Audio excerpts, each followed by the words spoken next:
Hey everybody, coming to you from a little bit of a different place today. Coming to you from the basement, and today I want to talk about something different than cars. I want to talk about, have you ever been in your shop and turned on your saw and poop, there goes the fuse. Because of that initial current draw, the fuse blows and can't take it. So I have some transformers. Being in Germany, there's some items that I have that are 110 volts. And when you first turn them on, they draw a lot of current. For instance, the Coke machine. I have an old Coke machine. When I first turn that sucker on, the initial peak spike is high, so it blows the fuse. So what can you do? Aside from changing the circuit breaker to a somewhat of a slower circuit breaker that doesn't trigger quite as quickly, which is not really the best idea because you want it to trigger when there's a short. You don't want it to kind of hang out and be slow.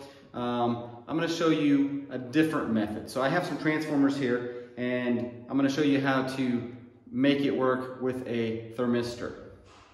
So stay tuned.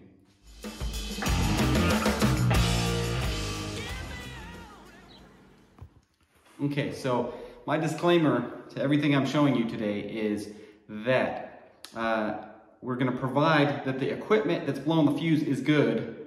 So it is possible that your saw or your pinball machine or whatever has a short, in which case it's blowing the fuse for a reason. So this thermistor is not going to fix that. But what it's going to fix is those peak powers. So I had one pinball machine that would always, every time I turn it on, poof, fuse blows.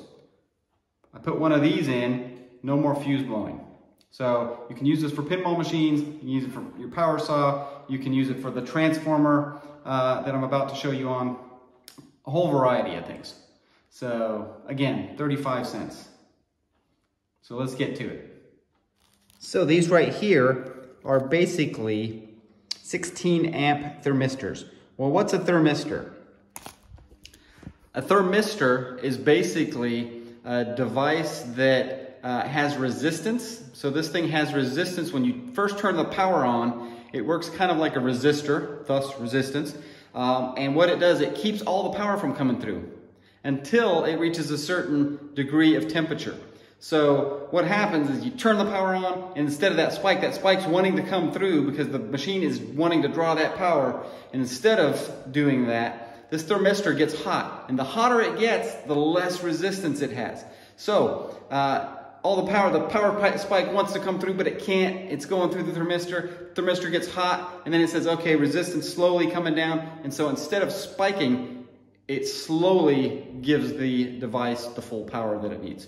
So, and we're talking like 5 seconds. You know, we're not talking, so you turn it on, 3 or 4 seconds later, the full power is to the machine that you're trying to use, the one that's blowing your fuses, right? So I'm going to show you how I'm going to install this on this transformer right here. I bought this very cheap, Chinese. I bought one before that works great, never pops the fuse. This one, every time I kick it on, the lights go dim. So we're going to see if this thermistor right here put onto one side of power or prior to the switch, see if that can solve the problem of the fuse blowing. So let's get to it. So I've already taken the lid off, and let's take a look at where we can put this thermistor. All right, so what I think I'm going to do is this bottom one from the fuse, this is the fuse. The bottom one, I think that's where I'm going to go ahead and try to put it, or maybe the top one. So right after the fuse, I'll put the thermistor between this wire right here, which comes to the transformer, and the fuse. And we'll see what happens. All right, so we've got the thermistor soldered in line. I decided to go ahead and go right here.